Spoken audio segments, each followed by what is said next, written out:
You're in a conversation with someone who speaks English. They ask, "Hey, how are you feeling today?" And you freeze. Not because you don't have feelings.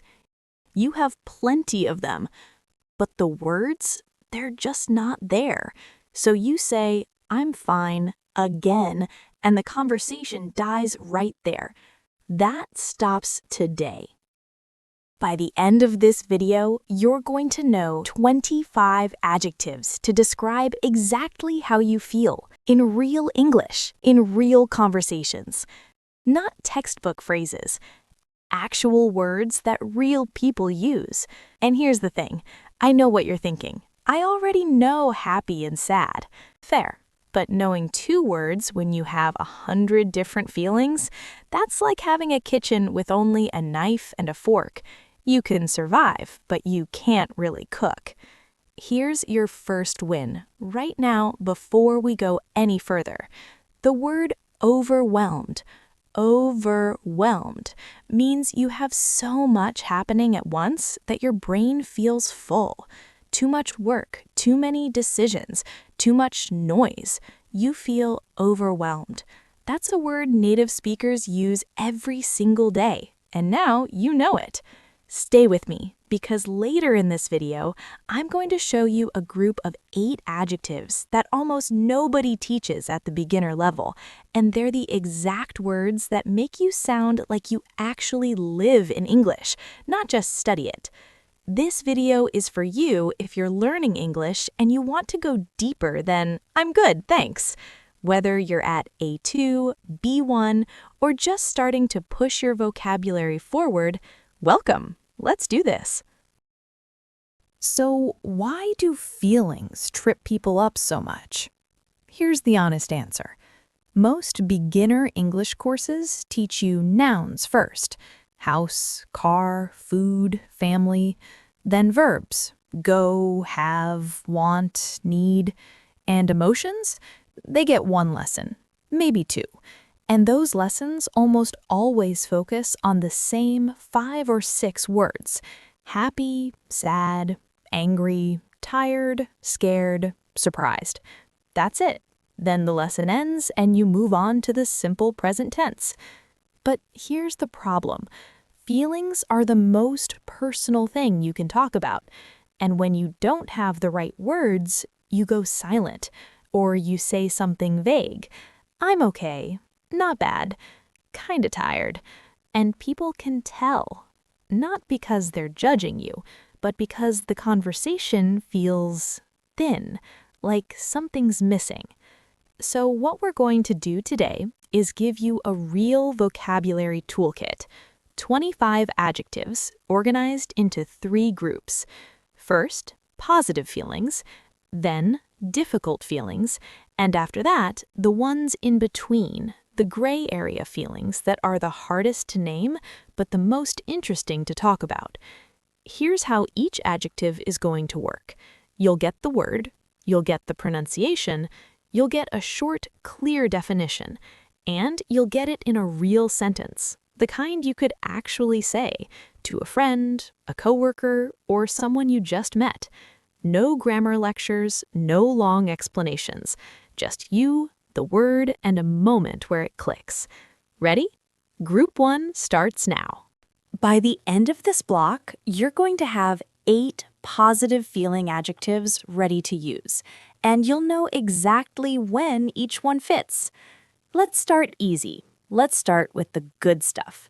Number 1, happy. Happy. Yeah, you probably know this one, but let's use it the right way. Happy isn't just the biggest feeling in the world. It's every day.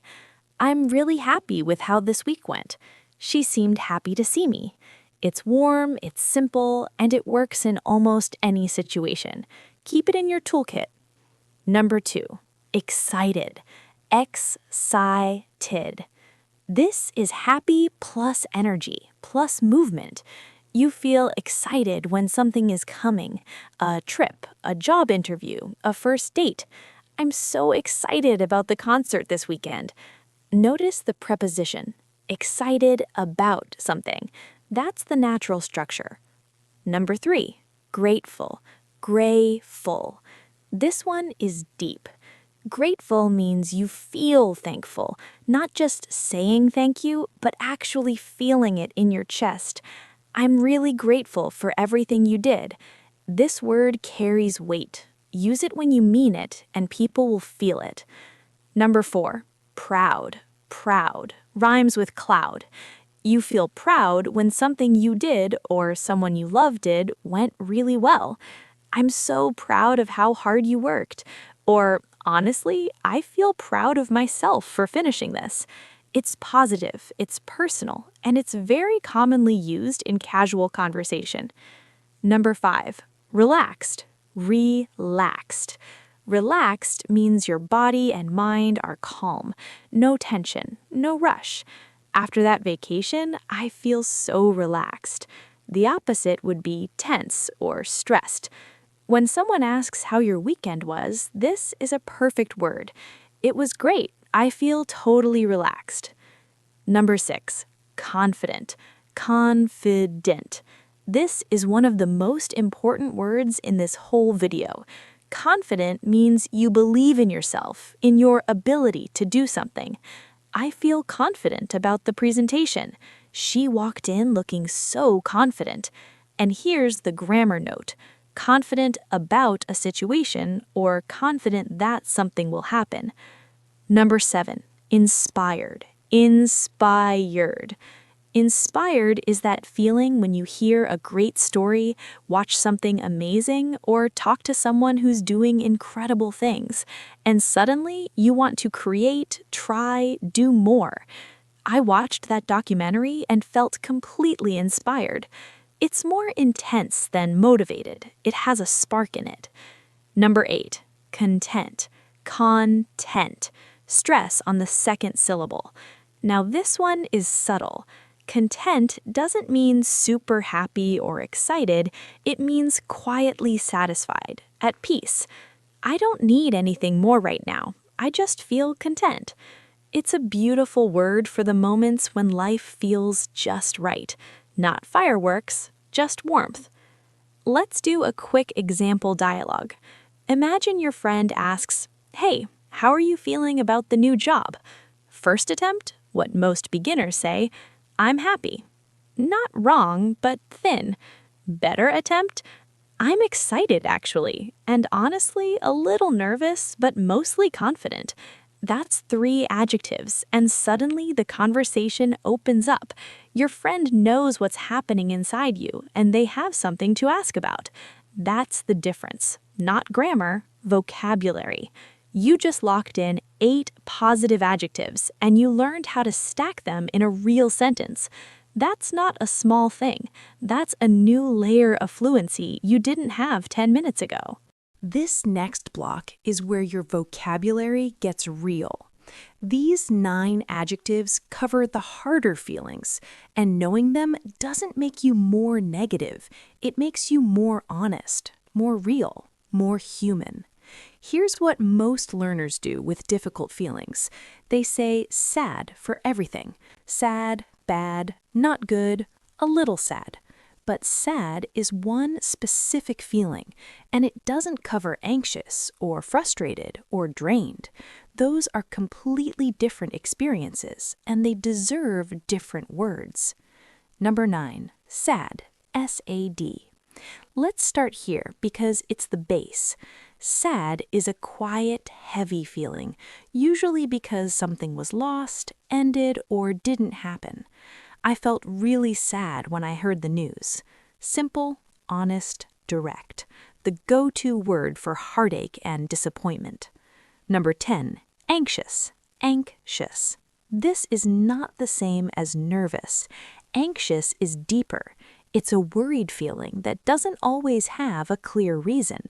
Your heart beats faster, your thoughts race. I've been feeling really anxious about the future lately. A lot of people feel this, and having the word helps you name it instead of carrying it alone.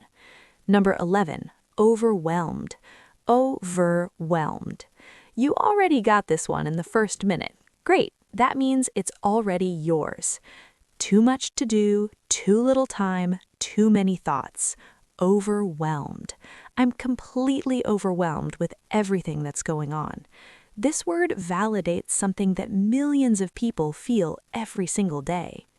Number 12, frustrated. Frustrated.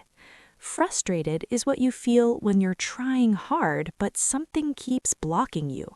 A problem you can't solve, a person who won't listen, traffic when you're already late. I'm so frustrated. I've explained this 3 times already. There's energy in frustration. It's different from sad. It wants to move. Number 13, disappointed. Disappointed. You expected something and it didn't happen. That gap, that's disappointment. I was really disappointed with how the meeting went. It's softer than angry. It's quieter than frustrated, but it's very common and very real. Disappointed by a person, disappointed by a result, disappointed in yourself. Number 14, exhausted. Exhausted. Not just tired. Exhausted is when your tank is completely empty. Body, mind, emotions, all of it. I worked 12 hours straight and I'm absolutely exhausted. This is the word for when tired is not even close to enough. Number 15, drained. Drained. Drained is similar to exhausted, but it often comes from social or emotional effort, not just physical work. You had a hard conversation, you dealt with a difficult person, you held someone else's pain for too long. After that meeting, I felt totally drained. It's a powerful, very natural word. Number 16, lonely. Lonely. This one hits differently. Lonely doesn't mean you're alone. You can be in a room full of people and feel lonely. It means you feel disconnected, like nobody really sees you. I've been feeling lonely lately, even though I'm surrounded by people. It takes courage to say this word, but it's important. Number 17, irritated. Irritated. Irritated is a lighter version of angry. Something is annoying you, getting on your nerves. Not a big deal, but not nothing. I'm a little irritated that nobody responded to my message. It's the word for the small frustrations, the ones you don't want to make a big scene about, but you still feel. Quick example. Someone asks, "Are you okay? You seem a little off today." Basic answer, "I'm a little sad." Okay, but vague. Better answer, "Honestly, I'm just really drained. I've been dealing with a lot and I'm feeling kind of overwhelmed." 2 adjectives, an explanation, a real moment of connection. See how the vocabulary does the work?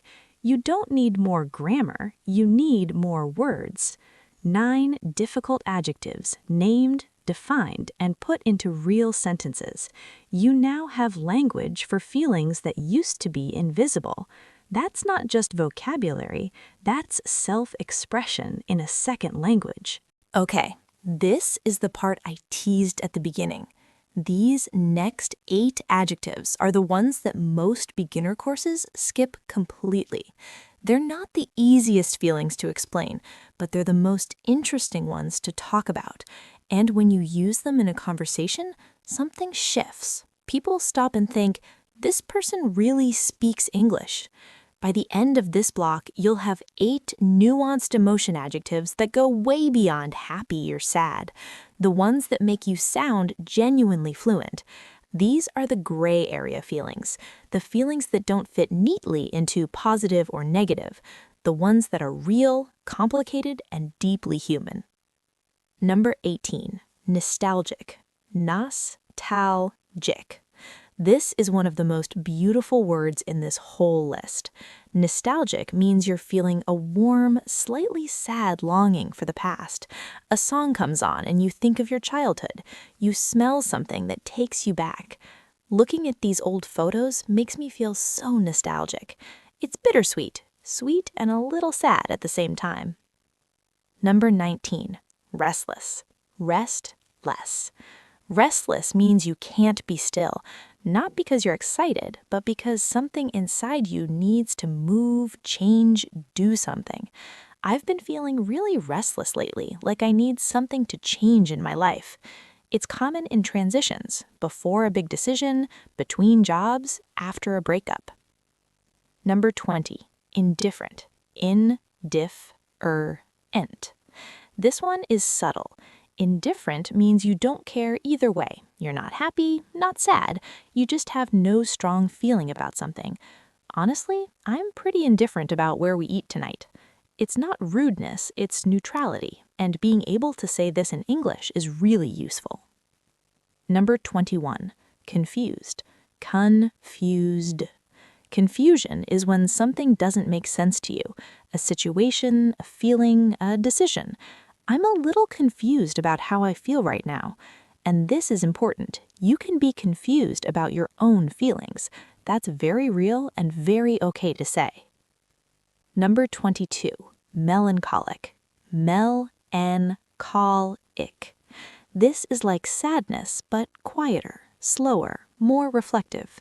Melancholic is not crying. It's sitting by a window on a rainy day, thinking about life. There's something about autumn that makes me feel melancholic.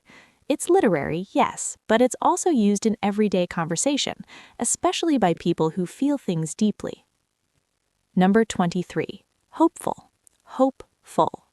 Hopeful sits right in the middle of positive and in between. It means you believe, or want to believe, that things will get better.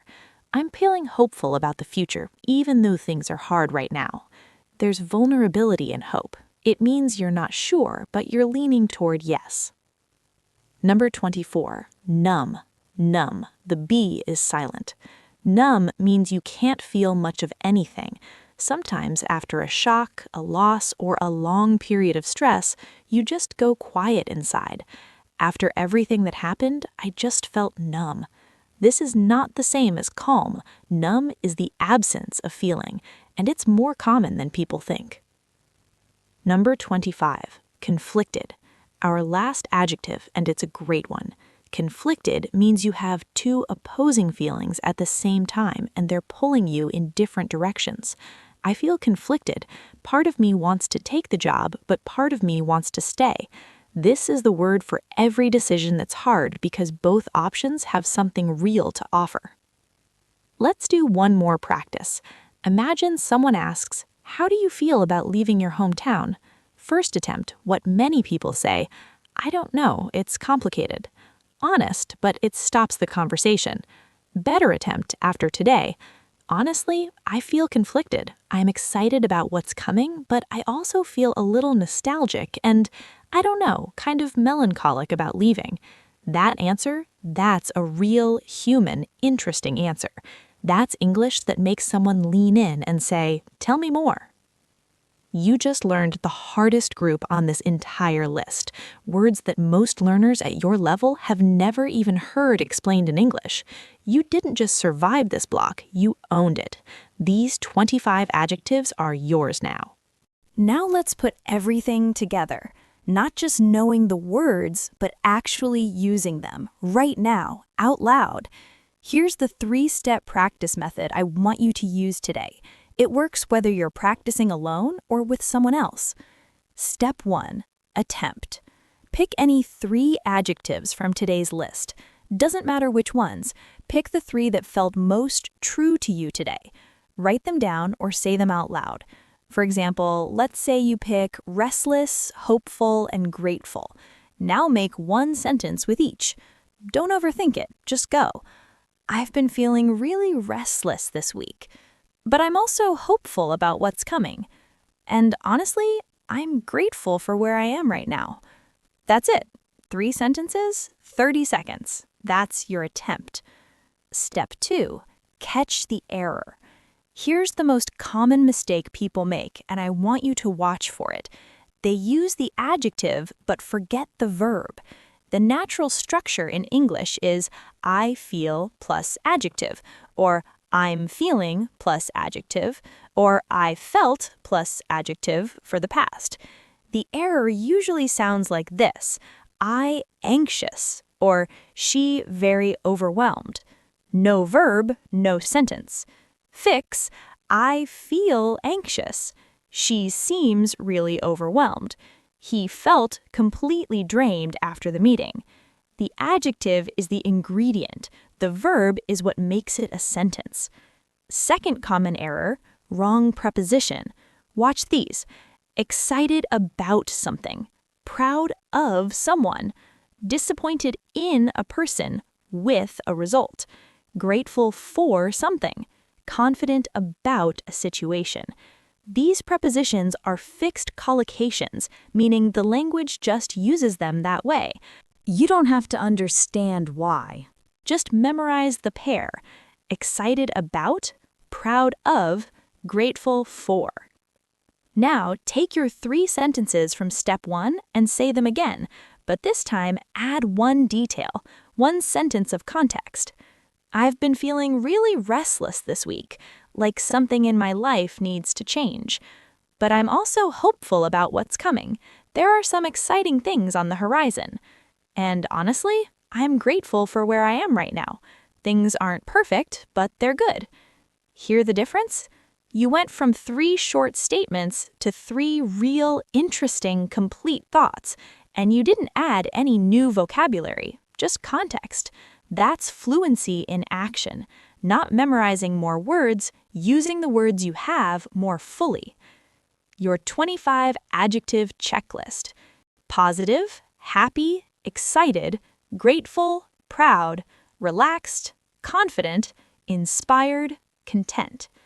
Difficult, sad, anxious, overwhelmed, frustrated, disappointed, exhausted, drained, lonely, irritated. In between, nostalgic, restless, indifferent, confused, melancholic, hopeful, numb, conflicted.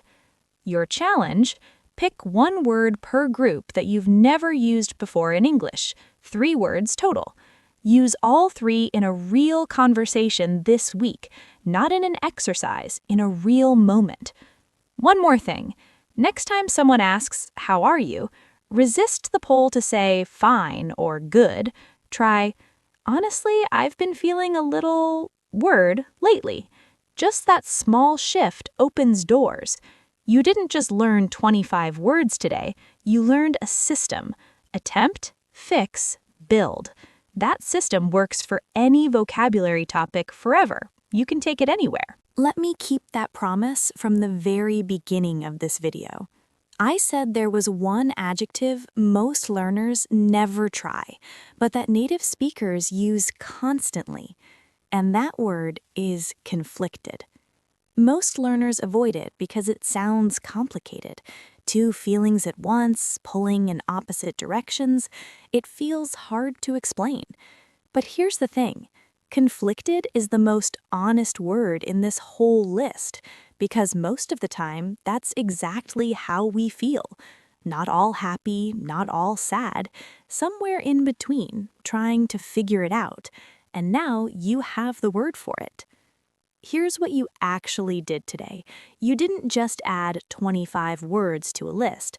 You gave yourself a voice in English for the full range of human experience. From the brightness of excited and inspired, through the weight of drained and lonely, all the way to the quiet complexity of nostalgic and conflicted. That's not vocabulary practice.